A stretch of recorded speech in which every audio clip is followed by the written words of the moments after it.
It's where visionary ideas come to life. Because it's not enough to create amazing things. You have to create things that make a meaningful difference with people. Real people. Because they're the ones who decide what's worth talking about. What's ready for reality. It's tech that allows us to connect and explore and play in ways we can see and ways we haven't begun to imagine.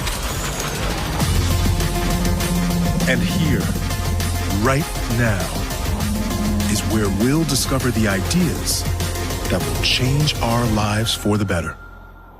Are you ready?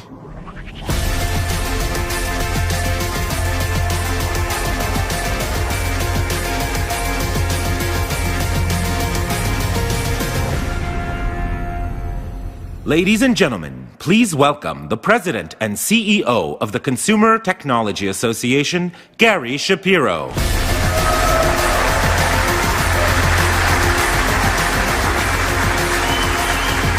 Thank you, and welcome to CES 2020. Are you CES ready? Absolutely. And I especially want to welcome a couple of our guests from abroad. Prince Constantine of the Netherlands, Minister Mona Keizer, I'm so glad you're here joining. The 20-teens are gone. It's a new decade with undreamed of innovations ahead. You know, we started the last decade excited to experience the Internet of Things. I feel an even stronger vibrancy here at CES 2020, the art of the possible. It's a sense of optimism that's hard to describe unless you're here at CES. We're beginning another decade of profound transformation, the roaring 2020s. And in the 2020s, IoT actually stands now for the intelligence of things. At CES 2020, you'll understand what I have been saying on this stage for years, that every company has to be a tech company. And as you walk around this week, you'll experience how technology is enabling us to become safer, healthier, safer, and more resilient. To me, without a doubt, CES is absolutely the best week of the year. It's a networking event that brings together scrappy startups and world-famous brands. It's a global stage that spotlights leaders, innovators, and visionaries. And it's an international summit where new business models and next-generation tech come face-to-face with policymakers and global leaders. It's an immersive laboratory where you can see, touch, and try the latest innovations. It's also a proving ground for emerging technology, from cybersecurity to blockchain to quantum computing. Actually, what CES is, it's an intersection of people and technology connecting to build a smarter, safer world.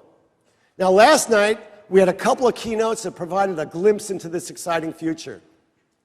We heard H.S. Kim on this stage discuss Samsung's vision for revolutionizing the consumer experience, and he unveiled Bally, which is a small rolling robot that takes personalized care to the next level. And we listened in amazement across town as Ola Kalenios and movie director James Cameron unveiled Daimler's groundbreaking concept car. Of course, you'll find dynamic innovators and visionaries and leaders across CES. Some of them you know well, Apple, Amazon, Facebook, Google, and Qualcomm. But we also have global companies in health, air travel, agriculture, social media, entertainment, and beauty. Everyone from Delta Airlines to John Deere, from the NFL to NBCUniversal, from P&G to IBM, and from Unilever to Impossible Foods. Now, to tell us more about our vision for 2020, please join me in welcoming CTA's Executive Vice President of CES, Karen Chupka.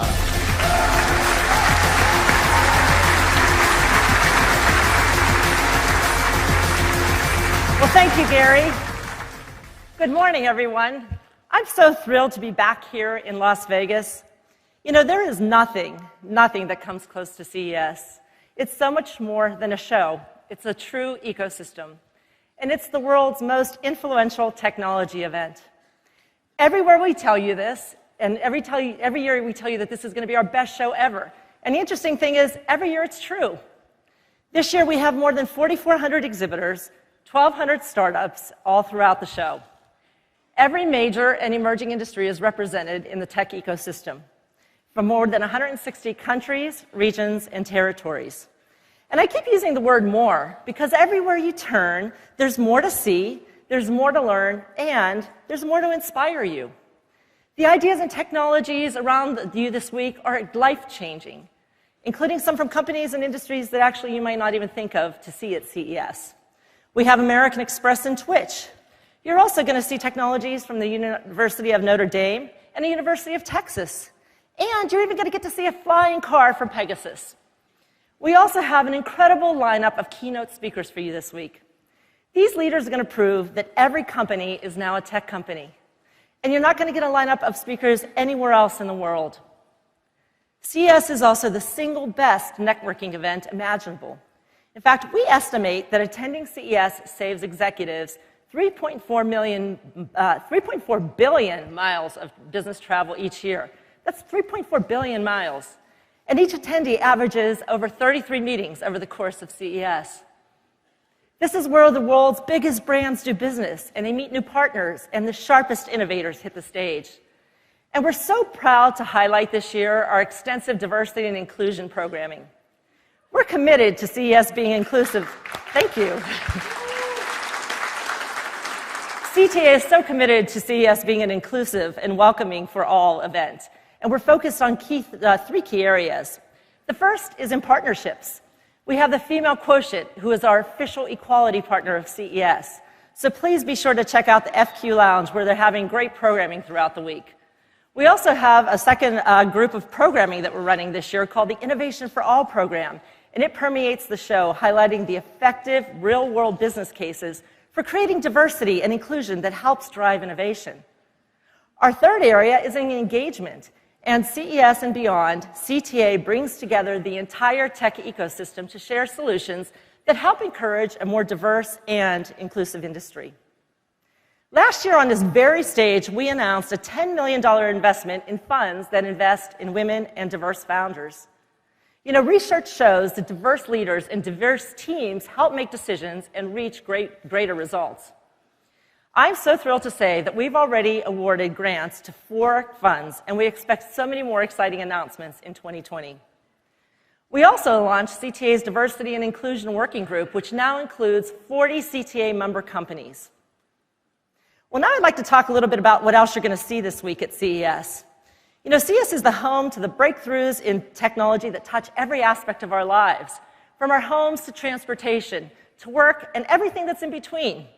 And more to the point, CES is a place where we figure out how these elements of daily life are interconnected and how we can make them faster, stronger, and safer. So let me walk you through a few of the highlights. First, artificial intelligence is the star of CES 2020. AI is one of the key ingredients that we're going to see for the coming decade. And you're going to see AI innovations across the entire show floor, be it in smart cities, vehicles, digital health, robotics, sports technology, even biometrics and beyond.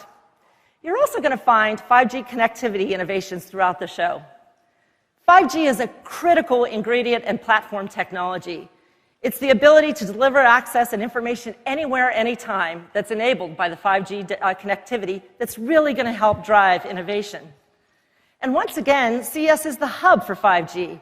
It's the only global event that brings together the full entire 5G and mobile connectivity ecosystem. And 5G and IoT are essential building blocks to help build and power smart cities. Smart cities are the face of the not-too-distant future, and CES is the only place where you're able to see and experience them today. You're also going to discover more from blockchain here at CES. Blockchain is being incorporated into business solutions to help improve security, everything from food safety and supply management to payment processing and data sharing. Another one of our key areas this year is digital health. On the show floor, you're going to see a host of innovative tools and technologies that are vastly improving the patient experience and transforming healthcare. Another technology that you're going to see, and we're seeing incredible growth at, is augmented and virtual reality. In the next few years, there's going to be an explosion of short-form, long-form VR content that's going to transform everything from marketing to movie night. Business-to-business applications of AR are also growing. And this week, you can visually immerse yourself in industries from healthcare to agriculture and from manufacturing to retail. And speaking of immersive experiences, you want to make sure you get over to the ARIA and visit C-Space. Content streaming is a key theme of this year's show. And you're going to find CMOs, content creators, major studios, and top advertising firms over there. Our exhibitors at C-Space will show you how technology is reimagining branding, marketing and advertising, and the entertainment experience. And we have new exhibitors over there, including influential brands like Target and iHeartMedia. You're also going to find our sports technology area over there. Sports and technology continue to converge, and CES is helping to lead the way. And here at the show, we have an extensive program exploring the changing landscape of all of sports innovation. Another key area tied to sports is gaming, and it's rapidly becoming an immersive experience. We're worlds away from the Atari and Nintendo consoles that I used to play when I was a kid, and CES has the latest hardware and software accessories transforming gaming. We're also showing the most innovative technology that makes our home entertainment look and feel and sound more real. From the stunning pictures of 8K Ultra HD TVs to the immersive high-performance audio experience. CES 2020 is also showcasing the latest innovations in travel and tourism, and you're going to hear a little bit more about that today on this stage. You're also going to see how smarter, safer technologies are transforming the travel experience, and especially the customer's experience. From IoT automation to biometric security, you're never going to travel the same way again. But you may not have realized it, but you've come to one of the world's top auto shows also. You're going to see the latest and greatest in self-driving and connected vehicles. We also have electric vehicles that are going to be a major focus of the manufacturers this year. And transportation tech isn't only on the ground at CES now, it's taking to the skies. We have the latest advancements in the applications of drone technology. And drones are revolutionizing the way we capture, monitor, and deliver goods and information, from agriculture to commerce to disaster relief and beyond. You're also going to see the brands of the future as you walk around Eureka Park later today. It's the biggest startup event on the planet, and you're going to find startups from more than 50 countries here. Eureka Park is a snapshot of everything that CES has to offer. It's where innovators showcase great ideas and connect with media, investors, and potential partners. And this is the promise of CES. We showcase today's innovations. We help tomorrow's innovators. We connect entrepreneurs, funders, and leaders, and we help turn ideas into the reality. And actually, we also help open the door to the future, because the future of every successful company now involves technology. And now, to give us a glimpse of that future, I'd like to bring Gary back to the stage. Thank you all, and have a great show.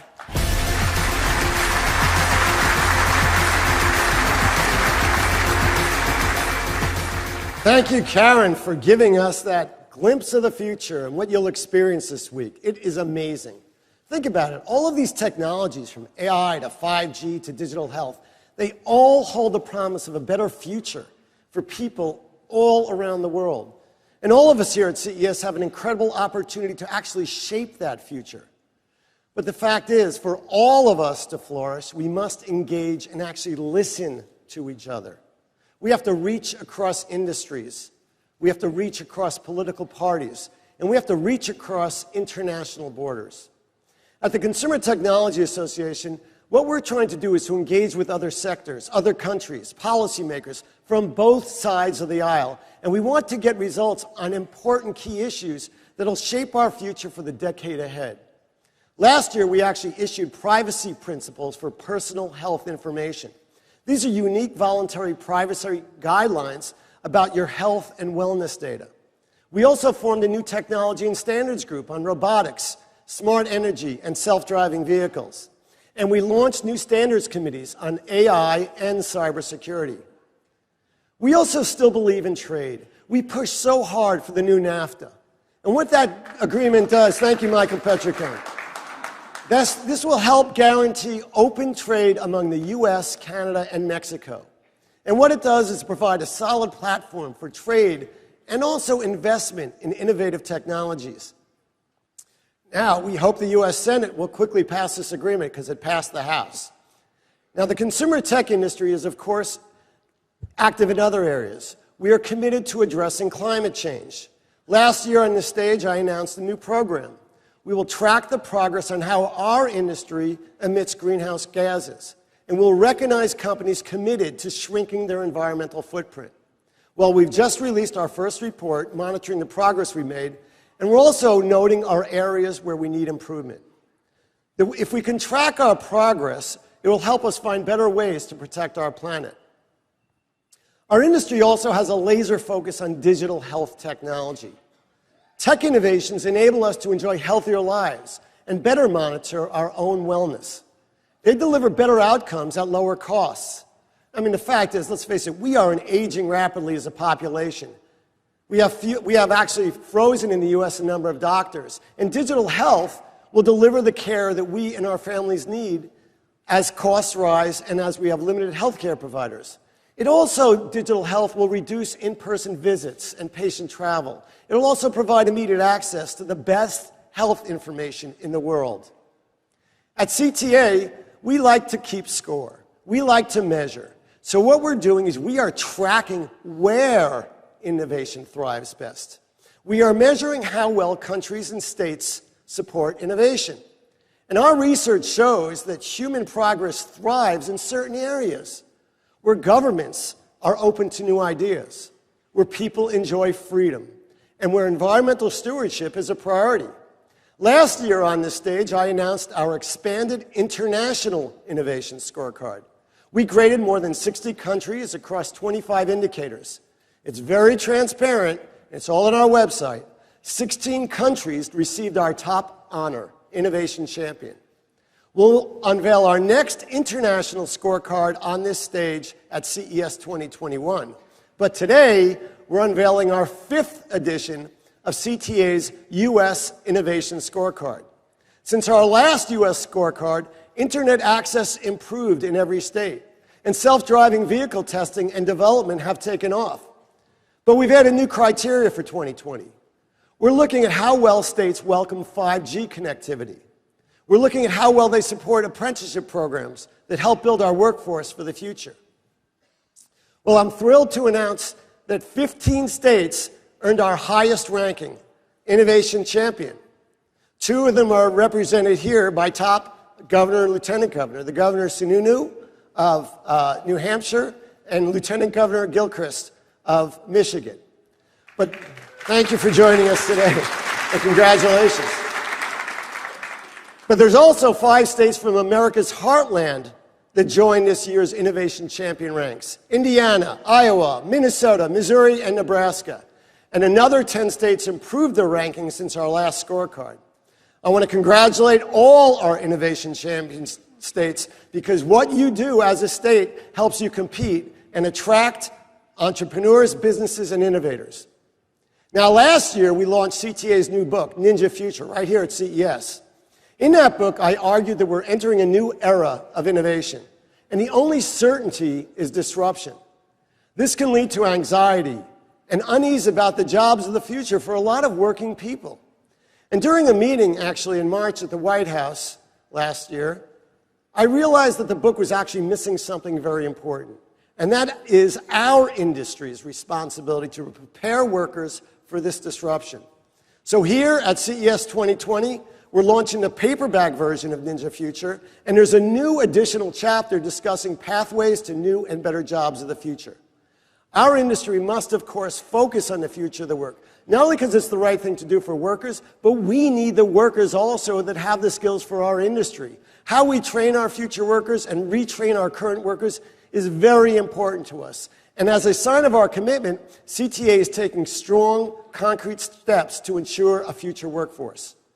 Last year on this stage, IBM's Ginny Rometty announced the launch of the CTA Apprenticeship Coalition.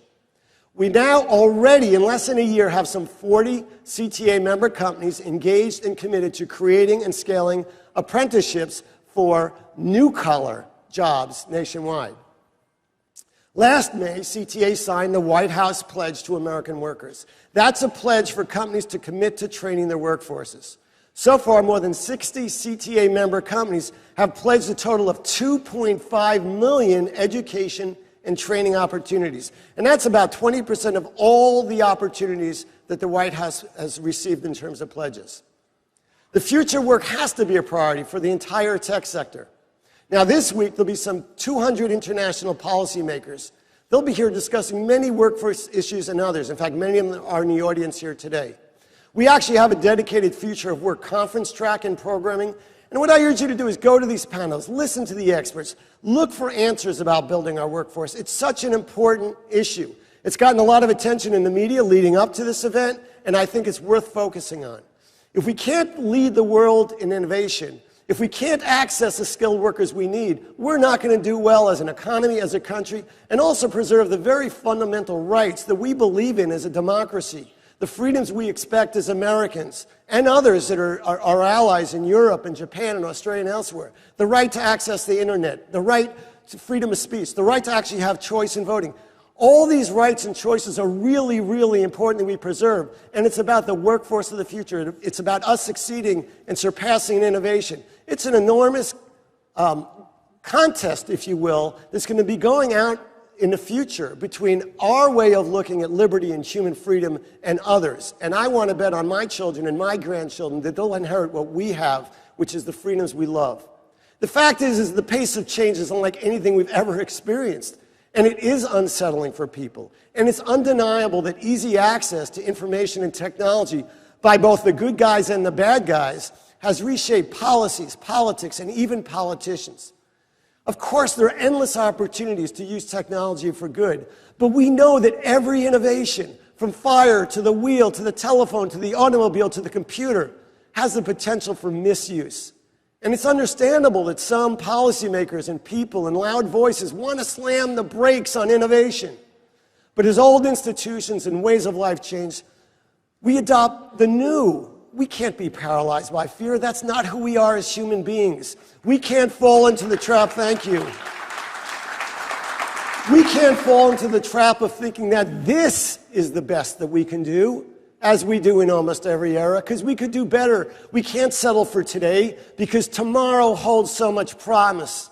We know from our own history, just at CES every year, in the past, and even seeing it this year, that we're going to get more and more innovations. They're going to improve lives, make them better, safer, healthier, happier, taking care of our older generation, taking care of our children, educating them. So what lies ahead for us in the next 2020s we must embrace. Imagine avoiding almost all car accidents. Imagine robots doing dangerous jobs or repetitive jobs. Imagine prosthetic limbs and organs that actually really work. Imagine controlling pain without addictive drugs.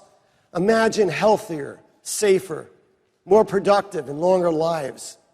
We know these new technologies will bloom and solve fundamental world problems. And we know that privacy will matter. And we'll be tempted to act out of fear just to protect the status quo. That's why we need a smart government approach to emerging technologies. One that sets the guardrails so entrepreneurs and innovators can introduce new products without asking permission. One that allows businesses to experiment and innovate. One that makes sure that tomorrow is stronger, safer, and more secure.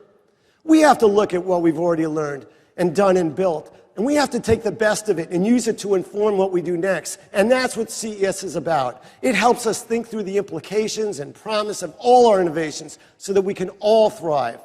To help those most in need around the world benefit from all this great technology. And also, what we're going to do, and I want to share with you right now, is to make sure that others in the world benefit. So we want to announce a challenge for the entire tech world. CES, I am pleased to announce, and the World Bank Group are partnering on a global tech challenge to bring innovation to developing countries. The World Bank Group is one of the largest sources of funding and knowledge for developing countries. But together, we're working to reward scalable, innovative solutions that seek to tackle challenges in digital health, the digital gender divide, and climate change in regions that need it the most. Here's a glimpse of what's to come. The World Bank is an institution which is financing a lot of the needs of developing countries, helping them to address some of the main challenges and particularly reducing poverty. Why it's important for us to partner with CES?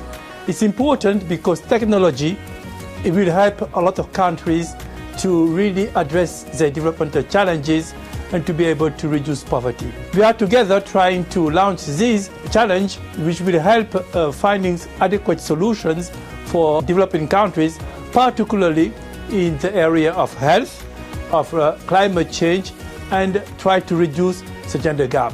A lot of things are happening in that space in developing countries, but it's not always using the right and technical solution available on the market. We are very happy at the World Bank here to be partnering with CES and to be launching this new challenge. Thank you.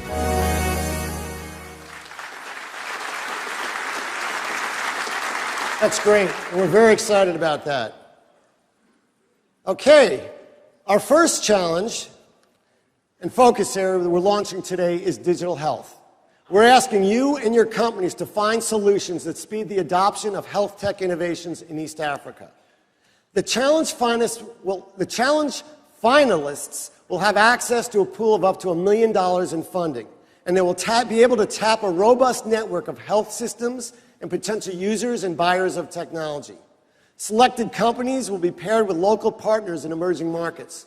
We encourage companies, including all of you in this room, to apply for the challenge at ces.tech/global-tech-challenge. More details will come on the climate change and digital gender divide focus issues in the future.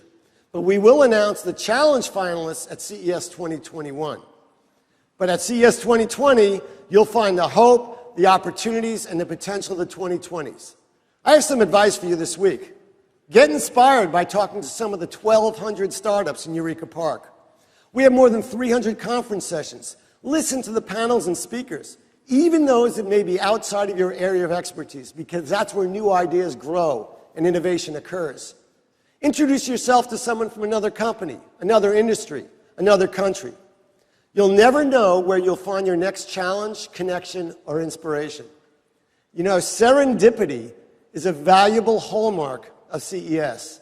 This is where you see the most innovative companies, products, and peoples in the world. Of course, technology in our industry are already changing lives for the better, and the roaring 2020s will be the era in which we solve some of the major challenges. Yes, these innovations of today are remarkable, but I can't wait to see what's ahead at CES 2020 the next few days and at CES in the future. And now it is my pleasure to introduce to you our keynote speaker. Innovation at its core has always spurred the innovation at its core, if we could keep going, has always spurred the evolution of everyday experiences and changed people's lives for the better. When a new idea successfully disrupts the status quo, innovation itself is often redefined, along with the concept of how innovation is best fostered. Think about it. In the 70s and 80s, we saw brilliant college dropouts creating world-changing technology in garages and basement labs. Innovation in the 90s and early 2000s exploded with the dot-com boom that birthed many major digital empires. Now, the startup culture yielded fledgling companies that have taken advantage of a flourishing venture capital ecosystem. On the CES stage, you frequently see long-established companies in traditional industries evolving with technology as a driver. Delta Airlines is no exception and is truly acting as a disruptor in its industry. Delta Airlines has been around for nearly 100 years. Over the past decade, it has showed a relentless focus on meeting the needs of its customers and working to solve the challenges of operating a global airline in a volatile and certainly uncertain world.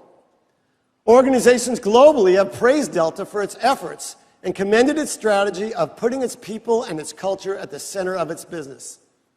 I know some of you in this room experienced that firsthand when you picked up your CES badge at Delta terminals in New York, San Jose, and Seattle. It's the kind of thoughtful touch I've experienced time and time again as a Delta customer at least twice every week that keeps me coming back home and to work and back to Delta. So I'd like to introduce to you Delta Airlines CEO Ed Bastian to help us kick off CES 2020.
Ladies and gentlemen, the Delta CES 2020 pre-boarding show will begin shortly.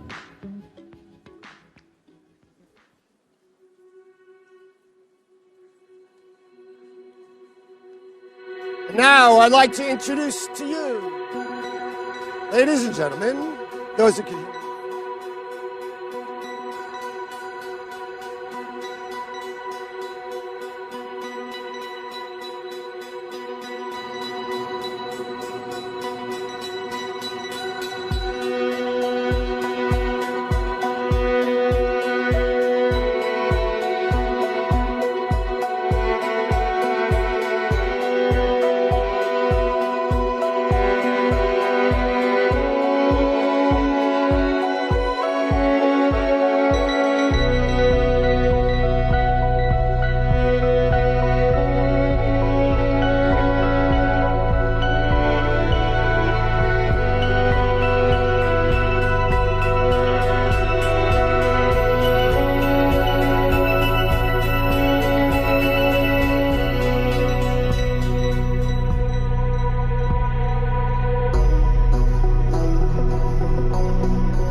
Okay, folks, this time I really mean it. I want to introduce to you the person you came to see, Delta Airlines CEO Ed Bastian, to help us kick off CES 2020. Thank you, Gary. Thank you. It's so great to have you here. Great to have you. Great to be out here. So I want to just start you off with a really silly question. Like, what is an airline executive doing coming to CES?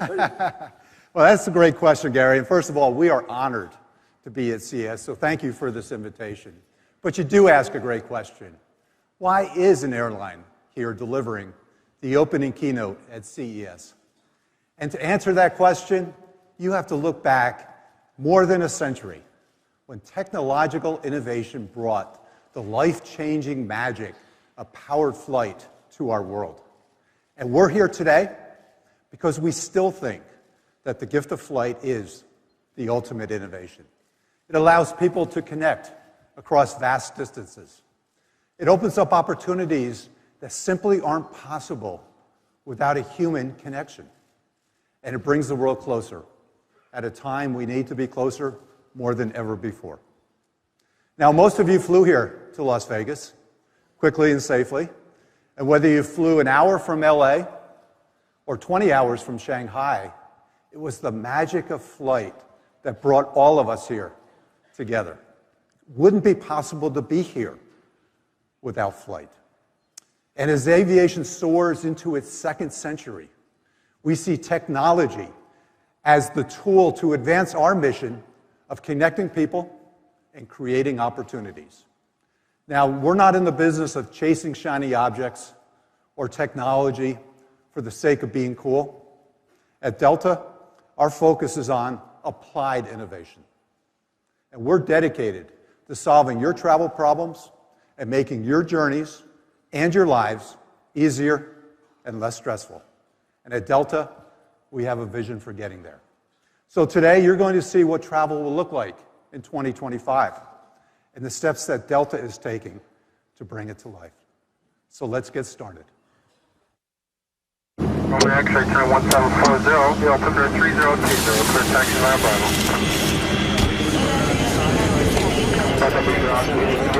Good evening. We have upgraded your seats. Welcome on board.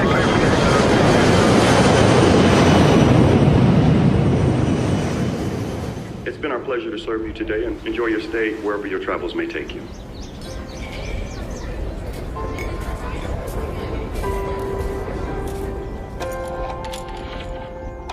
Keep climbing isn't just something we say, it's something we do for you.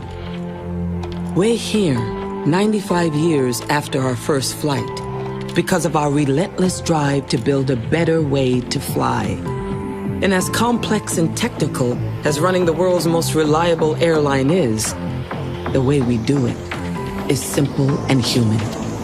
It's by listening to you, to your needs, your ideas, your dreams, and then charting a course that takes us there. You're the reason we never accept the status quo, leading innovation in the industry for decades.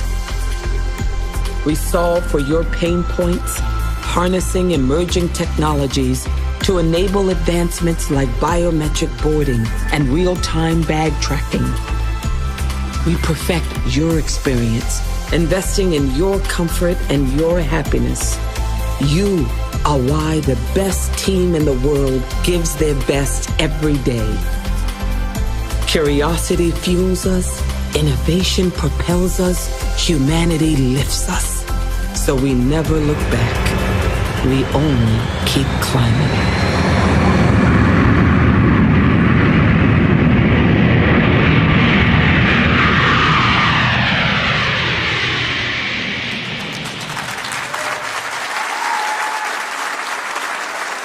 Now, while technology is there to serve our customers, frankly, it's meaningless without the power of the finest airline professionals in the world, the 90,000 people of Delta Airlines. And I'm proud and humbled to represent our Delta family who's here with me today. Thank you for what you do for all of us.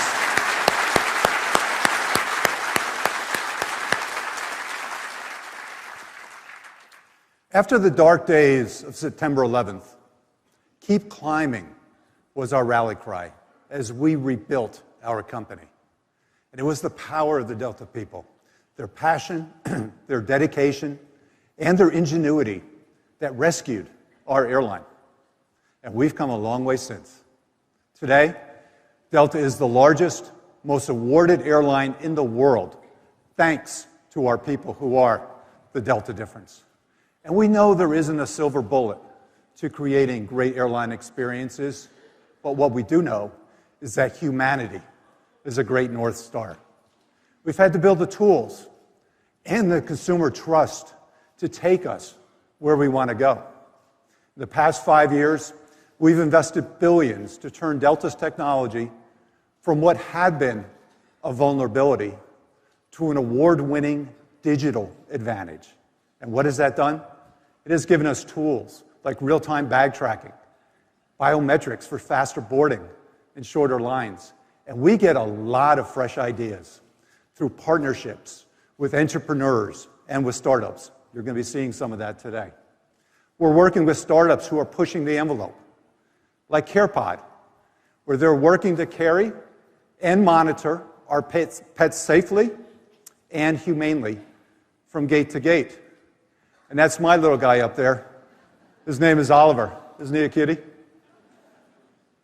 We're also exploring a new way to keep airplane cabins clean with a startup called Vital Vio.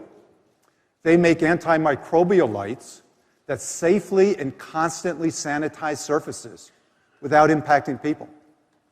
And now here's another cool idea that we're implementing.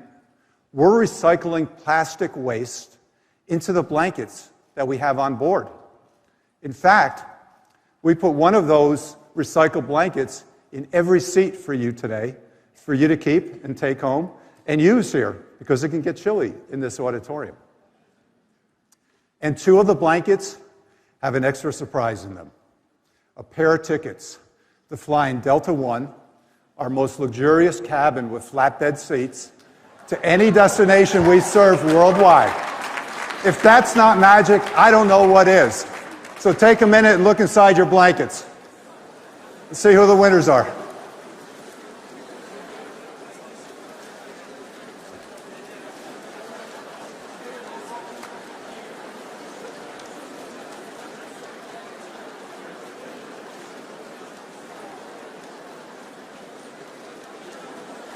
Looks like a big slumber party out there. Do you have the winners? There's 2 of them. Where are they? I heard a scream. Stand up. Who's got it? Stand up.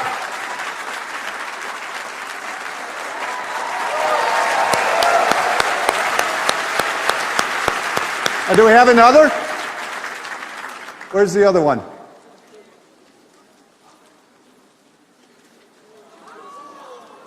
I hear somebody yell. There you go. Congratulations. That's very cool. Enjoy your travel on Delta One. I love giving tickets away to see the world. Truly is one of the perks of my job. Not many jobs you have like that, right? Thank you. Because we carry 200 million people across the world every year, the opportunity for our innovations to have meaningful impact is tremendous. Here's an interesting fact. We engage with 600,000 customers every 15 minutes. That's the population of Vancouver every hour. So when we envision what the future of air travel looks like, we have to think big, start small, and then scale very fast.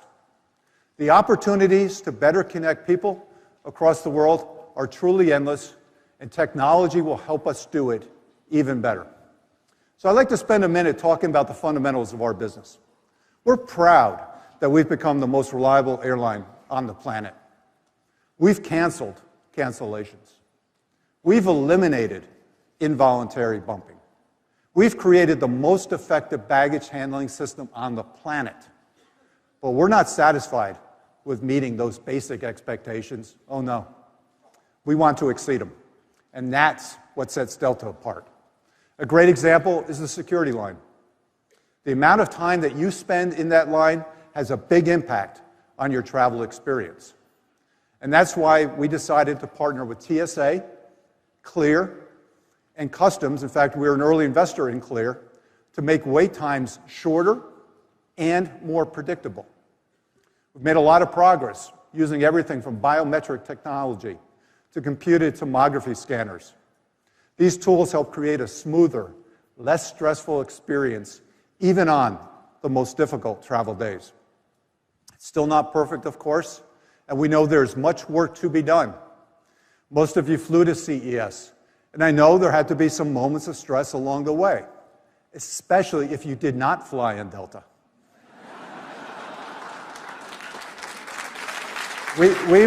We want to eliminate those pain points because they're not only stressful for you, but for our employees as well.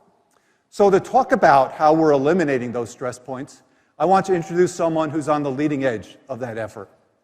Ms. Sandy Gordon led operations for our 25,000 flight attendants worldwide for more than 10 years. And now today, she leads more than 10,000 ground agents as part of our airport customer service team. I'd like to welcome Sandy Gordon out to the stage. Sandy, please come on out.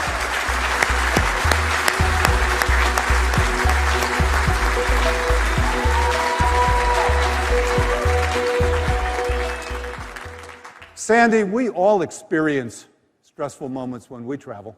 I know you're right, Ed. I know I do, and I am certain that many of you in the audience do as well. And it's interesting to note that our employees actually share in those stressful moments along the customer's journey. For example, while customers are worried if there'll be enough overhead backspace, our agents are working feverishly to help them all the while remaining focused on ensuring we get the flight out safely and on time. We've done a lot of research to identify stressful travel moments for customers and employees. We asked our customers to wear Fitbits and to video record their journey so that we could see the issues that they faced at every point. Now, I have to be honest, all of it wasn't pretty. But we listened and we learned. And here's what we confirmed. Not surprisingly, customers and employees reach their highest stress levels during irregular operations, like when weather causes a delay or even that rare cancellation. We learned that there's a lot of stress that occurs before you even get to the airport. You have so many things to manage that seem out of your control, like traffic patterns or parking. Understandably, we saw that navigating security checkpoints, boarding with carry-on bags, and unexpected turbulence are all stressful moments. And then there's the stress of simply being away from home. But in this research, we also validated something we always suspected to be true. When customers have a warm and engaging interaction with our people, they are less stressed and they enjoy their travels more. And so this is why we've invested in empowering our people on the ground and in the air with digital tools to help them deliver a better experience for our customers. Agents and flight attendants now have handheld devices that will allow them to recognize a SkyMiles membership milestone or take care of that special request that will make your trip a little easier. And our pilots now have an app that allows them to view any upcoming turbulence so that they can give customers and crew members a heads up. Because we've realized that being informed ahead of time really reduces the anxiety associated with that issue.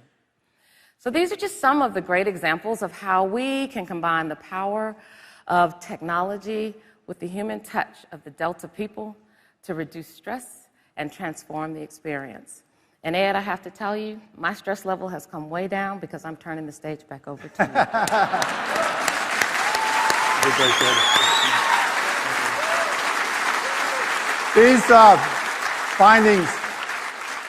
These findings are fascinating, Sandy, and in fact, the research that Sandy was speaking to was fundamental to many of the innovations that we're going to be talking about today. Thank you for your leadership. Thank you. So if the stress of traveling starts before you even leave home, how can an airline help alleviate it? Think about your trip to Vegas this week and everything that you had to do before you left. If you're like me, you checked the traffic, you looked up the security wait times, confirmed your terminal information, and then had to decide whether to rideshare, take public transit, or drive yourself. Wouldn't it be awesome to have one of our famed Delta Redcoats at your side, solving those problems for you?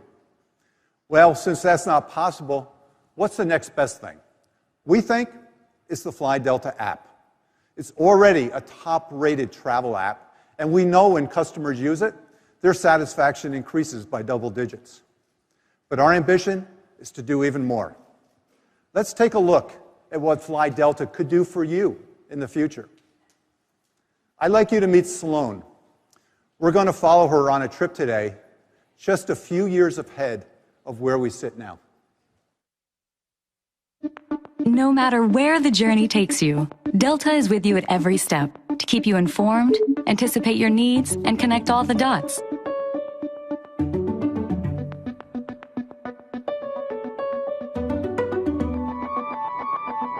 We'll intuitively coordinate your travel day using real-time data, connecting ground transportation and other travel arrangements with your flight based on factors like weather and traffic.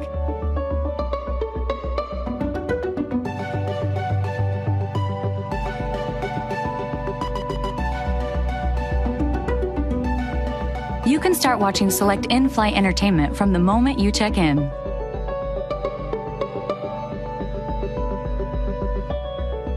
We'll give you proactive notifications along the way. And you'll have access to fast-track experiences at the airport and beyond.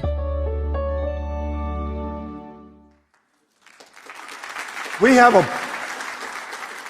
a bold vision for the Fly Delta app to evolve into your digital travel concierge, a platform for the brands and the services that you use throughout your journey. It will make your trip more relaxing, less stressful, and more enjoyable. Imagine walking through the plane, choosing your seats with augmented reality, or receiving a customized report from Delta's own meteorologist who give you advance notice of how weather may affect your travel, letting you solve any problems before they get to a critical stage. Today, you can track your bags in real time on the app. I know I always feel relieved when I get that push notification that my bag is on board with me. But you should also be able to track everything from pets to a child traveling alone. And just imagine this scenario. What if, instead of taking your bags with you to the airport, they were picked up at your home and transported directly to your hotel? That means no waiting in the bag drop line, right? No worries about overhead bin space. No crowding around the carousel. You can go directly from the airport straight to your meeting. Or if it's a leisure trip, go and explore that new city. And because it's all trapped on the app, there's no stress about whether your bag has been lost. Or, should I say, mishandled. We like to say at Delta that we never lose bags. But they are occasionally mishandled. But we find them real quick, and we get them back to you real fast. Okay? Now this is a very real scenario that we're working right now to bring to life. And you'll be able to pay for all of these options directly from the app. And what's really cool is that you'll be able to use your Delta Sky Miles as the currency to pay for everything, from your rideshare all the way to shopping at an airport store. These are exciting opportunities, and we know that it's going to take us some time to get there. But we're taking the first steps on this journey with a great partner who's already today at your front door. I'd like to invite John Zimmer, the co-founder of Lyft, to join me out here on stage. John?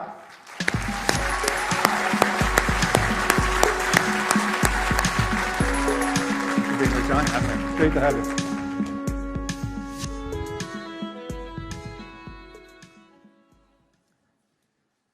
John, there's a lot we're going to do, out into the future, but I'd like to get started to let everybody know what Delta and Lyft are already working together on. Sounds great. Thanks for having me. Sure. What's exciting to me is that while Lyft and Delta were founded nearly a century apart, both of us share a strong commitment to great hospitality and innovation. Our teams have been working together now for about 3 years with the shared goal of improving the travel experience for our customers. We have made it easy to link Sky Miles and Lyft accounts to earn 1 mile for every dollar spent on U.S. rides, and so far we've awarded more than 1.5 billion miles together.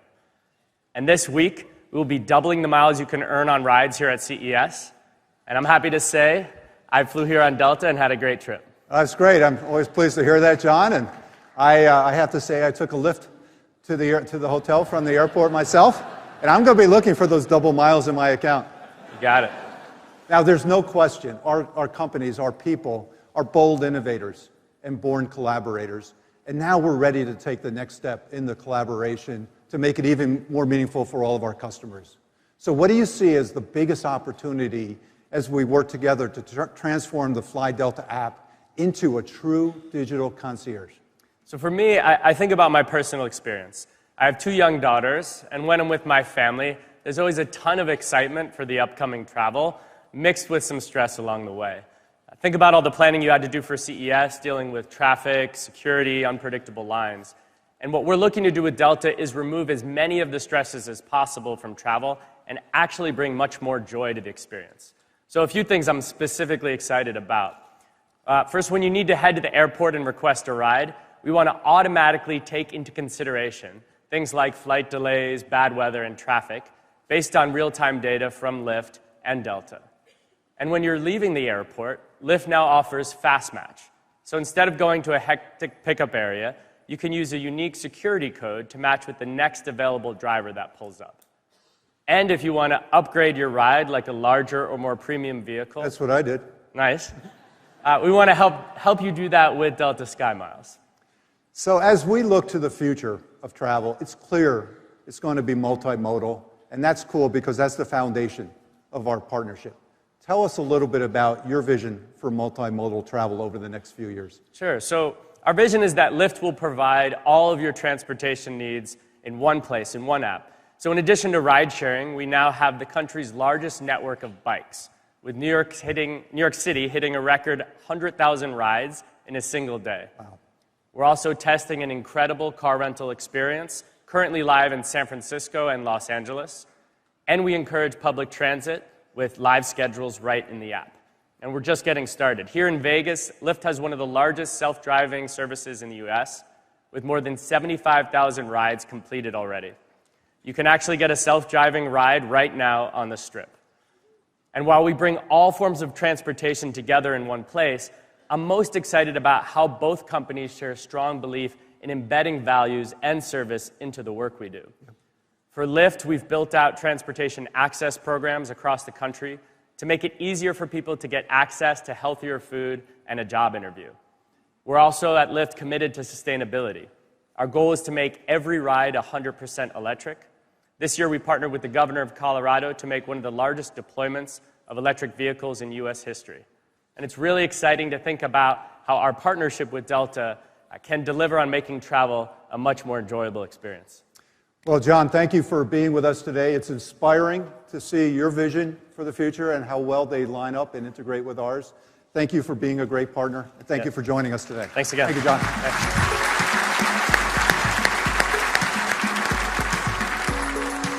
Well, the future of transportation is clearly multimodal, and that's why, for us, partnering with Lyft is helping us redefine what it means to be an airline. Another great example is a partnership that we've recently announced with Wheels Up. Wheels Up is taking the ride-sharing concept to the skies by extending it to private aviation. Together with Delta, they are building one of the largest platforms for private aviation in the country, both physically, with our combined fleet of nearly 200 private jets, and digitally, with their innovative crowdsourcing technology. Their approach is truly democratizing private air travel. And at Delta, we have invested in Wheels Up to help them realize their vision of making private air travel accessible, more affordable, and more efficient. It's partnerships with Lyft and Wheels Up that open a world of possibilities for Delta customers at every point of their travel. Now, let's continue our journey by taking a fresh look at something that's essential to travel that you all know really well: airplanes and airports. Over the past decade, we at Delta have focused much of our energy and our investment dollars on new, state-of-the-art jets. In fact, by the end of this year, we will have replaced a full 1/3 of our mainline fleet in just the last 5 years. These aircraft are far more efficient, reducing emissions by 25%, and they take your experience to a whole new level. This year alone, we're taking 80 new planes into our fleet, replacing older, less efficient jets. International wide-bodies like the Airbus 350 and the Airbus 330-900neo are loaded with new technology. And these planes have a range of cabins to provide a great experience at all price points. Our main cabin seats, I have to say, are among the most comfortable in the sky. And our award-winning Delta One suites, which 2 lucky winners are going to experience here real soon, have sliding doors for privacy and provide the ultimate travel experience for those long international journeys. And if you've recently flown from Detroit to Dallas, or New York to Houston, for example, you've been on our brand new Airbus 220. It's a narrow-body plane that's designed to feel like a wide-body jet, with spatial design and the latest technology in every seat, and even has windows in the bathroom. We're proud to have been the North American launch partner for the 220, and you'll be seeing many more of these amazing aircraft in our fleet over the next few years.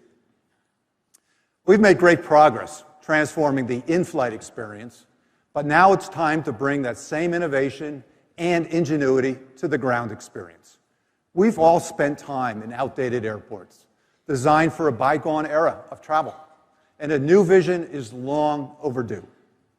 So we're investing billions of dollars in airport infrastructure. And any of you that have traveled recently through Los Angeles, Seattle, Salt Lake City, Atlanta, Minneapolis, or New York are starting to see these investments come to life. We are reshaping and redefining the airport experience, bringing the amenities that you want to the terminals and gate areas where you can enjoy them. It's another way we're continuing to make travel easier, less stressful, and I dare say it, enjoyable. Let's take a look at what that airport experience might resemble in just a few years.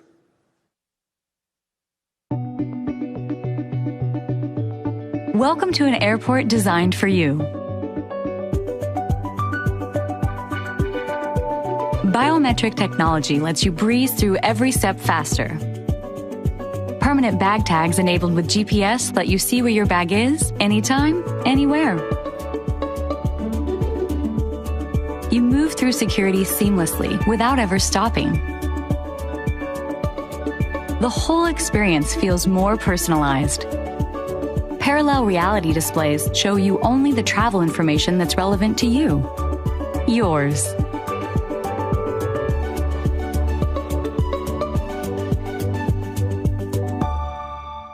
Now, you might think that Sloan's experience may look like science fiction, but it's actually closer than you think. And one aspect of it, personalized signage, is coming to an airport very soon, near you, thanks to the wonder of parallel reality. Now, you've heard of virtual reality, augmented reality, but what exactly is parallel reality? Well, it's an astonishing new technology that's being developed right now by a team of talented entrepreneurs at a startup called Misapplied Sciences. And Delta has invested funds, time, and our own brain power into bringing this idea to life in airports and beyond. We found Misapplied Sciences thanks to our own in-house innovation center, which we call the Delta Hangar. And I'd like to now welcome Nicole Jones, who leads the Delta Hangar, to the stage. Nicole, please come on out.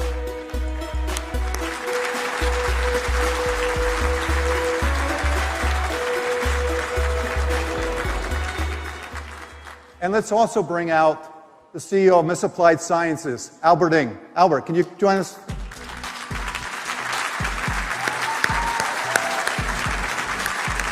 Good to see you. Nicole, let's talk about Misapplied Sciences and the role that startups are playing within Delta. The Hangar is a channel to enable and accelerate innovation within Delta. Delta employees know our customers and our operation best. So we focus on applied innovation, which is about delivering real value to the customer experience. We often partner with world-class research institutions, startups, and the venture ecosystem in order to identify, test, and scale solutions for our customers. When we met the Misapplied Sciences team, we were looking for solutions to reduce stress for customers in the airport environment. It's been a great partnership because Misapplied Sciences brings not only the technology, but also the expertise to make a significant impact in that environment. Nicole, you're right, and I'm just amazed at this technology, and everyone at the conference is going to get a chance to see it displayed. But Albert, please first explain how it works.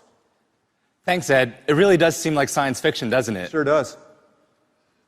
Imagine an international airport terminal completely personalized for you.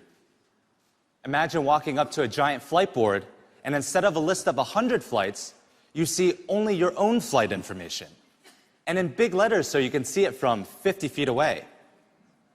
All of the signs are in your preferred language. Arrows light your path towards your gate, and the signs for your gate are flashing so you can spot them easily. Another screen lets you know you have an extra 15 minutes and directs you to the nearest coffee shop. At the gate, you see the exact time you board and the news that you got upgraded. So the entire airport environment is tailored just for you. Now, that would be easy if you were the only person at the airport, but we all know that's not the case. You'll need a new game-changing technology for a shared environment to be customized to every person. That's why we at Misapplied Sciences created Parallel Reality. Parallel reality is a new display technology where many people looking at the same display at the same time can each see different things. So when you look at the display, you see content tailored for you, while the person walking right next to you simultaneously sees content tailored for them, without a hint that the two of you are seeing different things. You're not wearing any special glasses or looking through a smartphone camera lens. You just look at the displays with your naked eyes. We have display technologies that work for crowds ranging from tens of people up to thousands of people, all looking at the same display at the same time and each seeing unique content. Albert, that's incredible, and you make it sound so simple. And I know a lot has gone into developing this technology and bringing it to market. So tell us a little bit more about that and how does this thing work? Sure, Ed. Parallel reality is actually one of the most sophisticated display technologies in the world, involving many underlying innovations that only we've ever achieved. These range from inventing new processor architectures, to developing new computer vision algorithms, to pioneering new optical manufacturing processes. We then wove together these interdisciplinary innovations to create engaging, personalized, parallel reality experiences. Yes, Albert, and these kinds of experiences are exactly what we want to enable for customers who are flying with Delta. We hear feedback that the airport environment can sometimes be stressful and unfamiliar. Parallel reality addresses that concern. We've been lucky to have a partner like Delta, whose investment and commitment beyond that are vital to bringing parallel reality to market. We've also been impressed by how quickly the team at Delta moves, how everyone from the working team to leadership connected the dots on what the technology immediately means to customers and worked hard to make that happen. And because of this incredible partnership between Delta and Misapplied Sciences, the airport experience of the future that might initially seem far away is right around the corner. That's right, Albert. This is not a technology that's going to take 20 years to bring it to life. We are excited to announce that Delta and Misapplied Sciences will bring the first ever commercial application of parallel reality by mid-year to the Detroit airport. But you don't have to fly to Detroit to see it. You can see it for yourself. We're debuting it here at CES for the first time outside of the lab in our Central Hall booth. Well, that's awesome. And everyone was so excited. They were applauding during your announcement there, but it's actually starting this summer in Detroit. Okay, we'll have the first pilot. So for all of you traveling through Detroit, and we have a lot of great customers that hub through Detroit, you're going to have an opportunity to explore and experiment this. But this is a great combination of how we're combining Delta's strength and scale with innovative startups to advance the future of travel. And we'd also love to hear from you. If you have ideas for our journey into the future of travel, please stop by and see us at our CES experience or contact Nicole at the hangar. And that's another reason, Gary, why we're here. It's because we're open for business.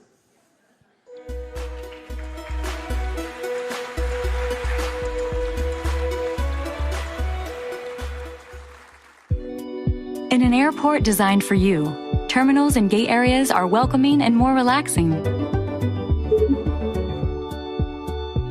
We let you know exactly when it's your time to board, so you can make the most of your time in the airport. Head to the gate when we are ready for you, and board the plane quickly with biometrics. Now, I don't know about you, but I love that vision of Sloan effortlessly boarding her flight. As we all know, boarding can be one of those nerve-wracking moments at the airport. There can be confusion about when you need to be at the gate, which group you'll be boarding with, and where you're going to line up. And of course, people are concerned about getting to their seat and getting their bag into the overhead before space runs out. Now, we've been doing a lot of work in this area, researching different methods for boarding to make it easier. And there's still a lot of work to be done before we entirely fix the boarding experience, but we have a new tool that we believe is a step in the right direction. Later this month, the Fly Delta app will start providing virtual queuing. Right now, the app sends you a notification when your flight is boarding. That's helpful, but only to a point. With virtual queuing, the app will alert you when it's time for your seat to board. That means there's no need to cluster at the gate. You know who you are out there. Waiting for your boarding group to be announced. You can stay comfortably seated or even enjoy a coffee at a nearby cafe until it's your time. If we can reduce stress and make things easier at the gate with virtual queuing, it makes you feel that much better when you get to your seat. And now, you're seated and you're settled, and you're at that ah moment where you can enable your own kind of airplane mode. Now, that means different things to everyone. For some, it's time to relax, maybe time to sleep. If you're me, it's probably time to work. But no matter what your plans are for your flight, our research has shown that we enter a heightened emotional state when we fly. And immersive in-flight entertainment is one of the best ways to de-stress while you travel. It helps you to relax. It increases your enjoyment, even if you do encounter that rare delay. And that's why we continue to install seatback entertainment screens on our planes.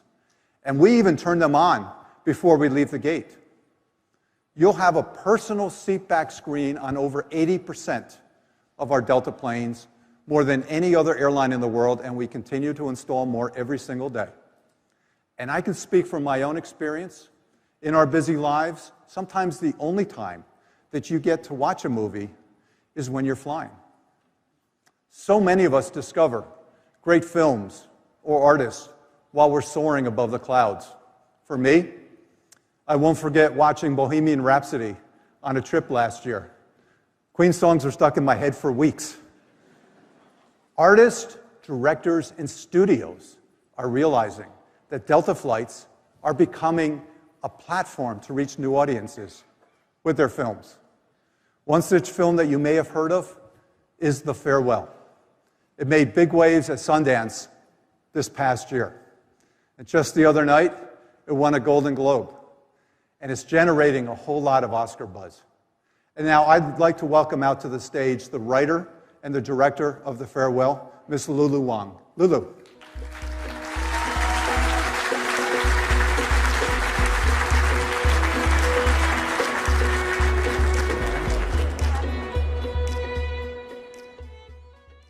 Lulu, thanks for being here. I recently watched your film, and I've got to say it's a remarkable piece of work, and congratulations to Awkwafina on winning the Best Actress in the movie. It's very, very cool. Thank you.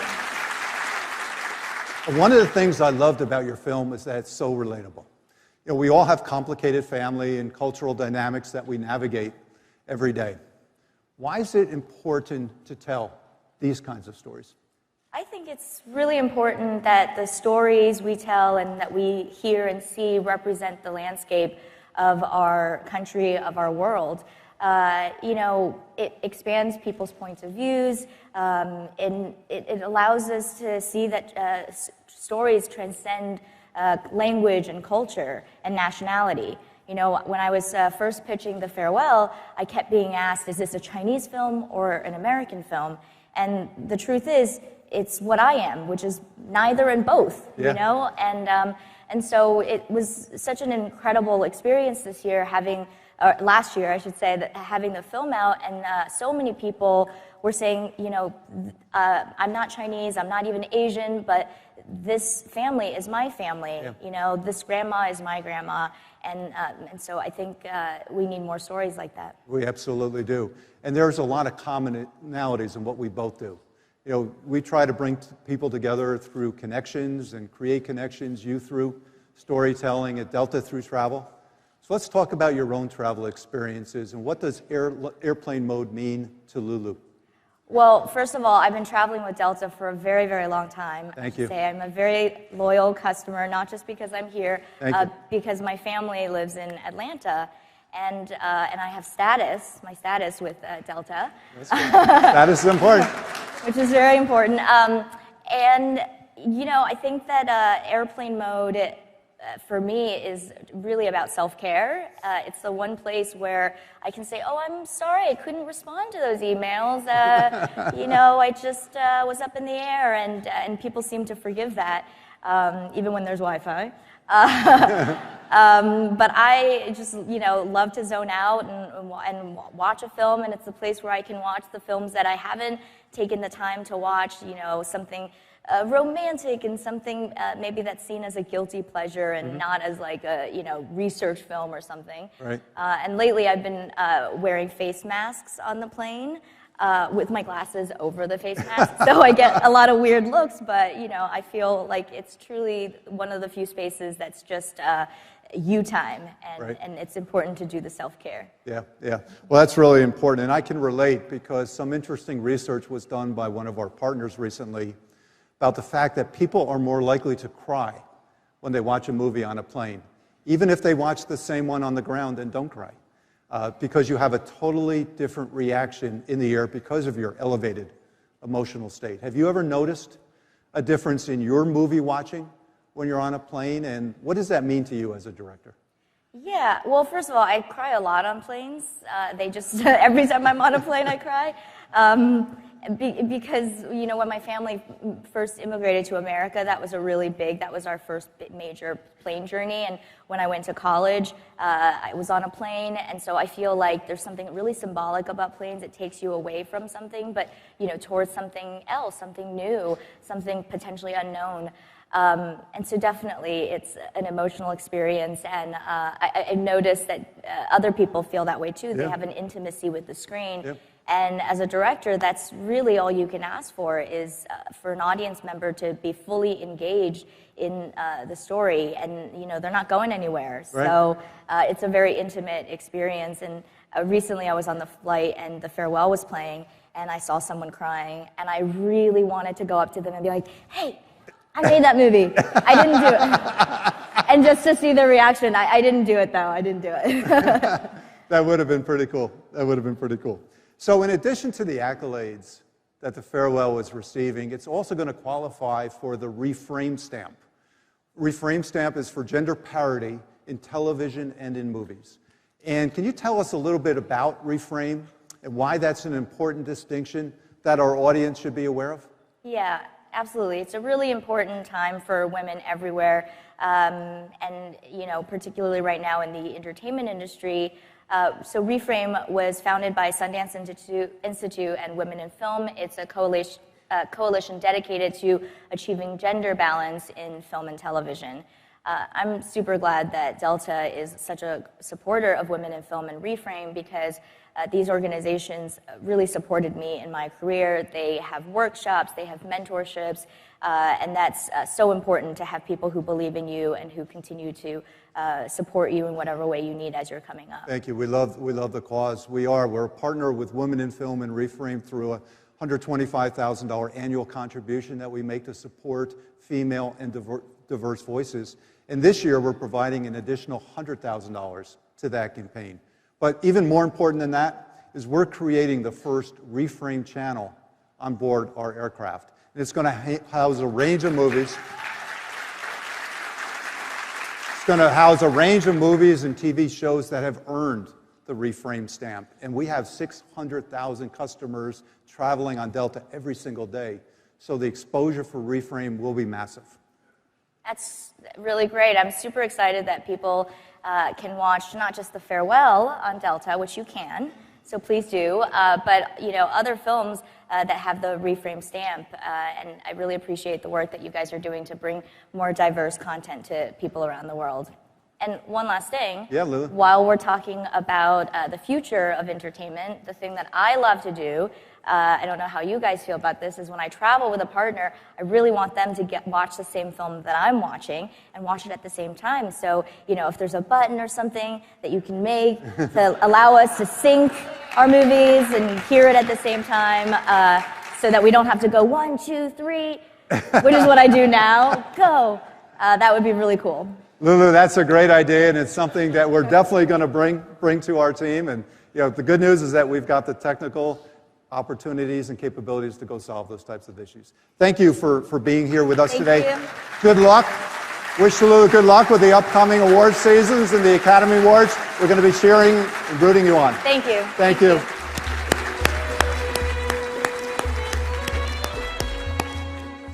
So let's check in with Sloan, who's now on board her flight.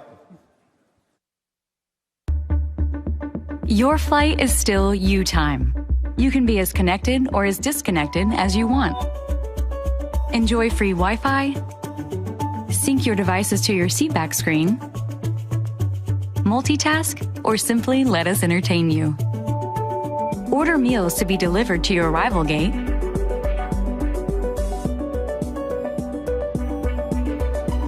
and use miles to pay for anything and everything across your journey.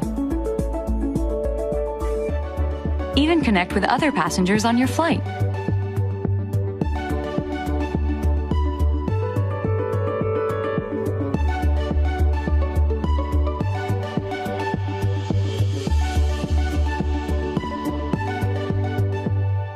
As you can see, we have a vision that your seatback screen is going to become your onboard hub. And through it, you can engage with other customers that are headed to the same destination. You can confirm your meals. You can manage entertainment and make sure that your flight is truly your time. Now, how can Delta make all of this possible? Well, a couple of years ago, we recognized that we needed to take direct control of our in-flight entertainment and bring it to a very different level, a whole new level. And we set up inside of Delta our own disruptor that we call Delta Flight Products. It's a startup within Mother Delta. And the team there pioneered the industry's first wireless in-flight entertainment system. By eliminating the old wired hardware, we've made it lighter and easier to maintain, and at half the cost of the previous systems. And what that means for you is more content, like shows, movies, music, and games, updated much more often. And importantly, it also frees up the space from underneath the seat in front of you, where the old hardware box used to live. And because it weighs less, it benefits all of us by reducing emissions on every flight. And that's pretty cool. And we also know that being connected in flight is important. And sorry, Lulu, I believe in it, okay? We've made a lot of progress over the past few years to make our in-flight Wi-Fi faster and more reliable. But it's not yet to the level that our customers deserve. And that's why inside of Delta, we have a dedicated team working nonstop to meet that need. And I'm confident we're going to get there within the next couple of years to deliver Wi-Fi bandwidth and speeds as fast as in the air as on the ground. In fact, you're closer to the satellites, when you fly, right? And at the same price point that you normally pay. Where else do you pay for Wi-Fi other than on plane these days? Nothing. It should be free. We firmly believe that. And it's important to us. And it's important to us because our mission is connecting people. And that includes providing connections online and in the air. And speaking of connections, wouldn't it be great to use your own Bluetooth headphones on a Delta flight? Yes? Well, that's another technical challenge that we're making a lot of progress on, and we're hoping to solve real soon. So Delta Flight Products is investing time and resources in these things because we know they're important to you. And we're committed to meeting and exceeding your expectations. So we've talked a lot about technology today. But as I said when we began, our leading source of innovation is our people. And that's why we're developing tools to help make their interactions with you less transactional and more meaningful, more human. Our people should not be spending their time taking tickets and scanning boarding passes. They're way too talented for that. It's the tools that we're building that are getting Delta people from out behind the counter they can assist you, solve your problems in real time, and make your trip as smooth as possible.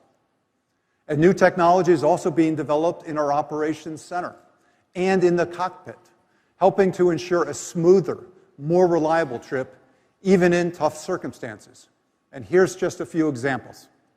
The Nomad handheld device lets Delta agents offer personalized and meaningful assistance to customers anywhere in the airport. There's no more need to line up at a counter. I mentioned earlier how we've canceled cancellations, but we still have to deal with weather variables like hurricanes or a nasty northeaster.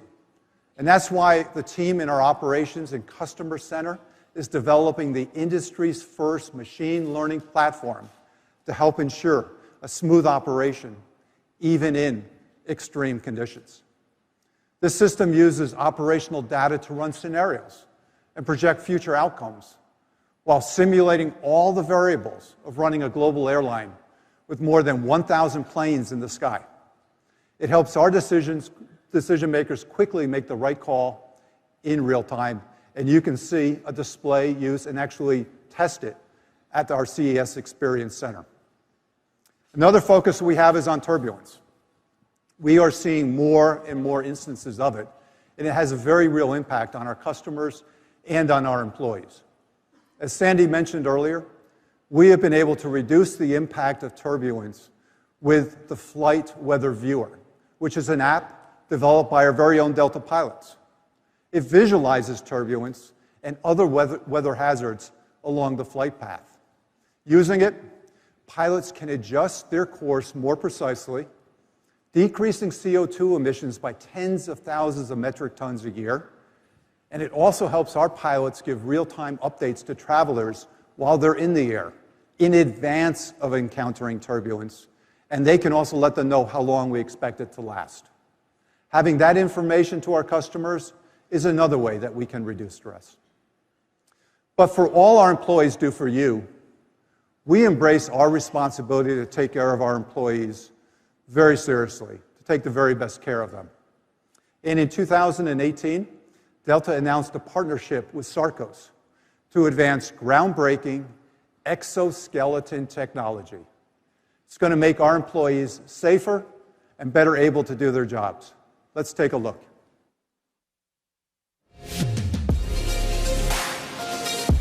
Sarcos Robotics makes advanced wearable robotic systems that augment human performance to make employees safer. Look, Mom, no hands. The benefit of exploring a partnership like this with Sarcos is this kind of technology can potentially shape the way we work in the future in the airline industry.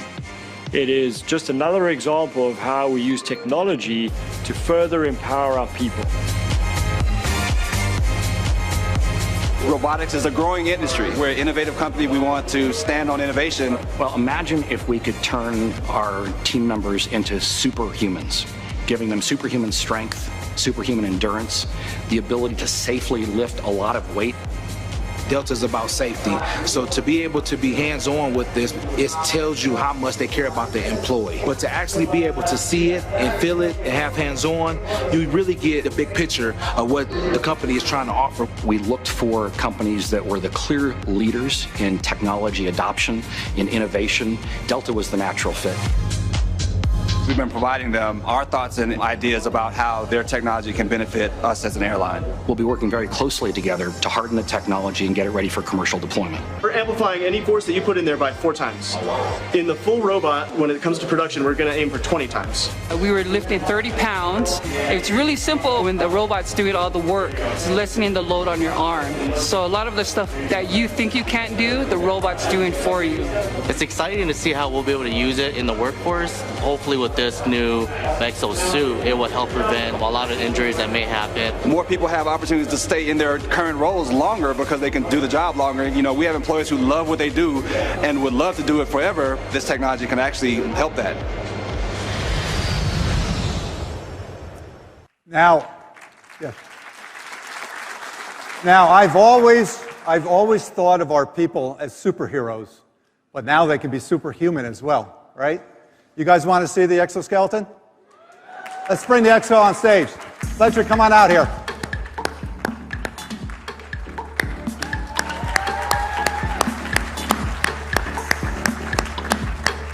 Here comes the world's first and only full-body, battery-powered exoskeleton, and his name is Fletcher. Hey, Ed. Hey, CES. How are we doing today? Fletcher, I've got to say, that looks pretty cool. That looks pretty cool. But, you know, we've got something out here. What are we doing? We have a special delivery for you. And let's go ahead and let's uncrate it for you. How about that? I think you're really going to like this gift, Ed. Well, you've got me really curious. It looks heavy. I wonder what's inside there. Uh-oh. That doesn't look too much like a nice present. Who told you to get me one of these? This is a 150-pound barbell. Well, I know from my New Year's resolution that I promised to get back into the gym. I think that might be a little too heavy to start with. But what do you think? Well, with the Guardian Exo, anyone can lift this much weight. So even though it is 150 pounds, it's really easy. Because strength isn't a factor since the suit's doing all the work for you. So what does it feel like to wear? Is it comfortable? Can you move around? Yeah, the suit's super comfortable. It carries its own weight as well as the weight that I'm carrying, just like this. And honestly, it feels like a small backpack, if anything at all. Yeah. And how about moving? Does it restrict your range of motion a lot, or? No, I mean, you guys saw me in the video. That was me with the helmet, moving the exoskeleton around, and you saw me changing tires. You saw me lifting boxes and suitcases, and I can even dance in the exoskeleton. Do you want to see that? You can dance inside that? I can dance inside this thing. What do you think? Let's see him. Show us our moves.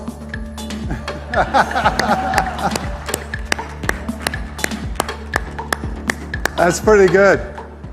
We're going to see you in the disco later tonight, I think. Well, Fletcher, thanks so much for my delivery. I've got one last question for you. What is it? Well, I'm going to have to use that. You're going to need to be my workout partner. Oh, of course, Ed. Anytime. Okay. Let's do it. Give me a fist bump, and I'll see you in the gym. Okay, sounds great. You gotta put it back up there. Yeah. Though I will have to say, we should probably start with something a little bit lighter, honestly. Unless we're using the exoskeletons, then we could do this all day. Absolutely. Sounds good. Thanks, Fletcher. Take care. See you, CES. If you would like to learn more about the Guardian exosuits and even try out the technology for yourself, as I did last night and put the suit on, come visit us at the Delta CES experience. It's very, very cool technology. Now, let's get Sloan safely back and on her way to her destination.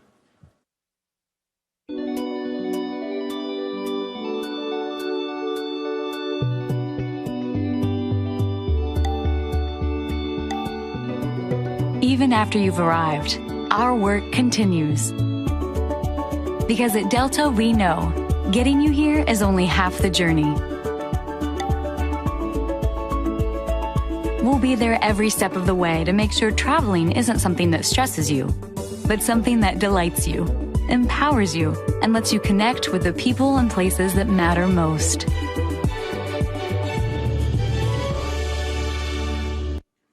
I hope we've made it abundantly clear today that Delta's responsibilities and vision extends far beyond the flight to the entire journey.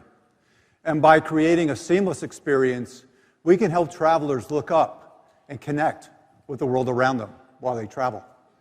There is no substitute for the power that travel has to change lives and make our world a better place. Unlike a cell phone, a video chat, or a text message, it's real-life connections that build understanding, empathy, and the desire to act. And we all know the most vital responsibility that we share is to build a better world.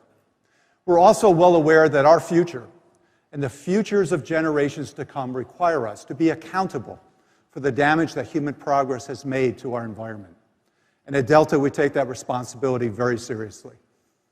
We've been committed to sustainability for years, and we're making our efforts even more meaningful as time goes on. Like so much we talked about today, there is no single solution, but projects, large and small, are bringing progress and hope. Back in 1990, Delta became the first U.S. airline to recycle cans and other onboard waste. We've recycled enough aluminum to equal the weight of 7 Airbus 350s. We're recycling oil and scrap metal at all of our maintenance bases. And we've recycled uniforms and life vests. Delta is leading our industry in eliminating single-use plastics on board our planes and at our airports. And some of those plastics are being recycled into the products you're sitting on today with your blankets. But our chief focus is jet fuel. It's the #1 contributor to our carbon footprint. Air travel on the whole contributes about 2.5% of the world's carbon emissions. And Delta has been working for years to reduce our emissions and the impact on the environment. Today, our total emissions are down 11% from where they were in 2005. And in 2012, Delta voluntarily capped our emission levels, which means that all growth beyond 2012, and we've grown 25% since then, has been carbon neutral. But these steps are good, but they're not nearly enough. Our goal is to cut total emissions in half by 2050. And to get there, yes, you can give us some applause. We need your help. To get there, we're deploying the tools available today and investing in the technologies of tomorrow. The new planes I mentioned that we're bringing into our fleet are 25% more efficient, which translates to lower carbon emissions. We've invested in a study to produce biofuels made from forest debris in the Pacific Northwest. And we recently entered a different contract to bring us 10 million gallons of renewable biofuels a year, as soon as that production facility is completed shortly. We were the first airline to offer customers the opportunity to join us and contribute to making their travel carbon neutral and using those contributions to invest in renewable and natural climate solutions. And this week, we are doing it for you. If you flew Delta to Las Vegas, we're offsetting your flights to and from CES, so your journey did not leave a footprint. Now, let me be clear. Offsets aren't the whole answer to sustainable travel, but they are one tool. And the investments that we're making with them are creating extraordinary opportunities, and their impact is big. Through offsets, we're putting investment behind initiatives that have lasting positive impact, not just on the environment, but also towards eradicating poverty. We're fortunate to have a tremendous partner who's here with us today to help talk about how sustainability and poverty are linked and what together we're doing about it. I want to welcome Hugh Evans, who's the co-founder and CEO of Global Citizen, to join me on stage. Hugh, please come out.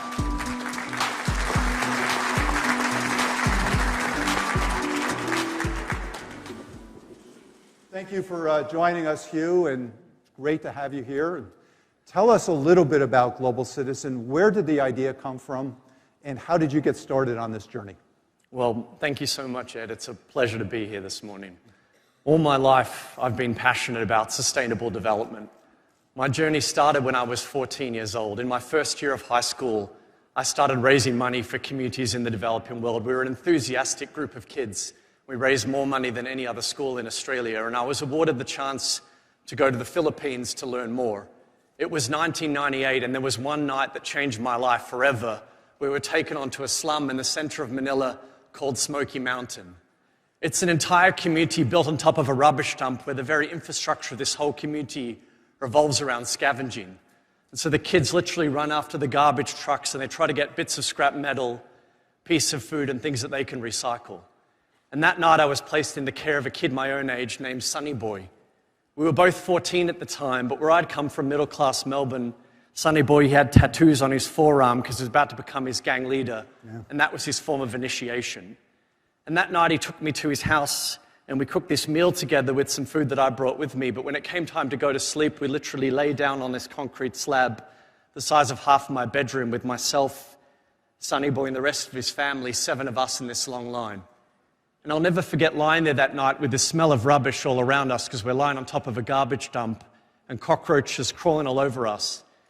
And I didn't sleep at all. I just lay awake thinking to myself, it really is pure chance that I was born where I was born, and he was born there. And so that night I decided to commit my life to it. Fast forward to 2006, the G20 world leaders were coming through Melbourne, Australia, and me and my mate Dan had this idea to run a small concert called the Make Poverty History Concert that one day exploded when we got a phone call from Bono and Pearl Jam, who said they wanted to headline our show. Wow. As you can see, that's a pretty cool call. I got a bit too excited that day. And millions of Australians signed on to support our campaign. And to our amazement, the Australian government heard our collective voices and they agreed to double investment into international development. An additional $6.2 billion was committed that night for the eradication of extreme poverty. And it felt like this incredible validation. We managed to convince our government to do the unthinkable and act to fix a problem miles outside of our borders. And off the back of that, we got a phone call from the United Nations in New York who said they wanted to help us take our work all around the world. And so Global Citizen was born that year to build a lasting movement of citizens to take action to help end extreme poverty, tackle climate change, and achieve the United Nations Sustainable Development Goals. Hugh, that's an incredible story. It's an amazing guy. Let's talk about the state of poverty in the world today. And how does Global Citizen address it? So when we talk about extreme poverty, we're talking about those living on less than US $1.90 per day. It's the sort of useless suffering where a child would die for lack of a 30-cent immunization. The good news is that we've made enormous progress. Extreme poverty has halved within my lifetime. When I was born in 1983, 52% of the planet lived in extreme poverty. It's now down to less than 12% of the planet today. It's encouraging. The second piece of good news is that the world actually has a plan to end extreme poverty and tackle climate change. It's called the Global Goals for Sustainable Development. 17 goals with 169 indicators designed to end extreme poverty, tackle climate change, and reduce inequality. But the more sobering piece is that the price tag to achieve those goals is a whopping $350 billion a year for the next 10 years, or $3.5 trillion. This is not about charity. It's not going to be solved through black tie gala dinners, which are band-aids for bullet holes. What we need is a lasting movement of citizens who call on world leaders to make multi-billion-dollar investments to achieve the global goals. And I'm proud to say that in the last 8 years since Global Citizen Festival was founded, more than $48 billion has been announced on Global Citizen Festival stages around the world. That's incredible.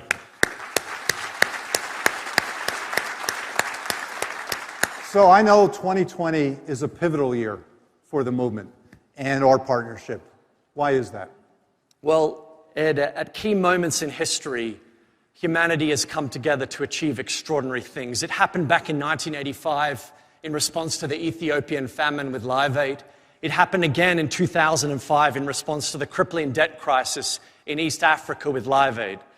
And I believe 2020 is our generation's moment. Global Goal Live, the possible dream, is going to unite musicians, citizens, world leaders, the private sector, and philanthropists all this year to achieve the Sustainable Development Goals. On September 26, 2020, humanity will come together during UN Climate Week to end extreme poverty and tackle climate change. We're going to host 6 simultaneous concerts around the world in 5 continents to achieve the possible dream. And we're working with the United Nations Deputy Secretary General on this goal. And we're so thrilled that yourself, Ed, and Delta, one of the first partners to sign on as co-chairs of this historic campaign. Well, it's a real honor to be alongside you on this journey. And one of the first steps with Global Citizens that we've made is to commit the Global Goal Live campaign to be entirely carbon neutral through investments that address poverty and environmental sustainability. One project that we're working on together is creating the Great Green Wall. And it's such a cool concept. This project is building a forest that will cover the entire width of the continent of Africa, from one ocean to the other. And in addition to tackling climate change, the Great Green Wall will help provide food security and jobs for millions of people. So as communities are revitalized it's also done in concert with and support of the natural environment, creating its own virtuous circle.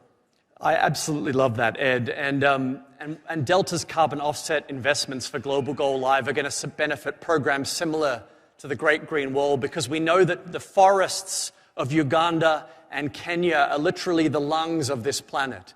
So protecting them is essential for our future. Well, that's definitely true. And the projects that we're investing alongside Global Citizen will build economies that lift people out of extreme poverty through sustainable business models and practices that will benefit those people and the planet for generations to come. Exactly right, because eradicating extreme poverty and reversing the devastating effects of climate change are really two sides of the same coin. So true. And Delta's contribution is going to make an enormous impact. That's so true, Hugh. Well, we could spend lots of time talking about the great work that we're doing because I'm so inspired by it. It's important, and this is a natural partnership for us, but you've got a stage here. You've got thousands of people here present at CES and online streaming. What can they do if they want to take action to help us achieve our goals? Well, thank you, Ed. We would love every single one of you to be involved in Global Go Live, the Possible Dream, this year. So if you want to get involved, please go to globalcitizen.org/Delta. And thank you so much, Ed. We're so excited by this. Thank you, Hugh. Thank you.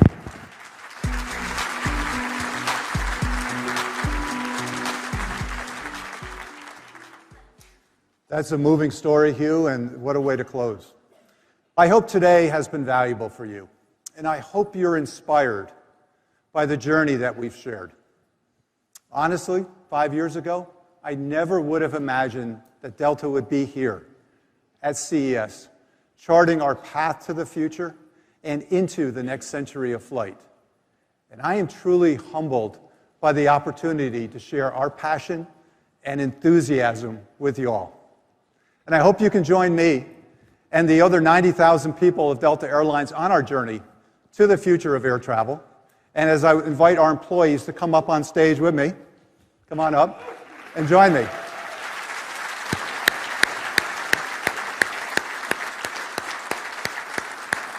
Ours is a voyage that will never end as we keep climbing on behalf of all travelers. And before we go, anyone who knows me knows I'm a sucker for a selfie, especially with other members of our Delta family. So Delta people around the world have been watching on SkyHub channel, and I hope you'll join us as we take a selfie with a big wave to see all the people in the land and around the world from Delta as we send our thanks to you for giving us this great opportunity. Thank you all.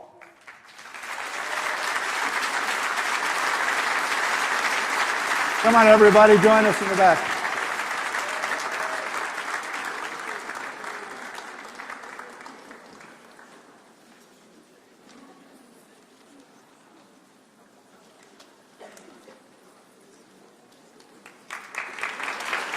Thank you. Thank you. Bye, everybody. Enjoy your conference.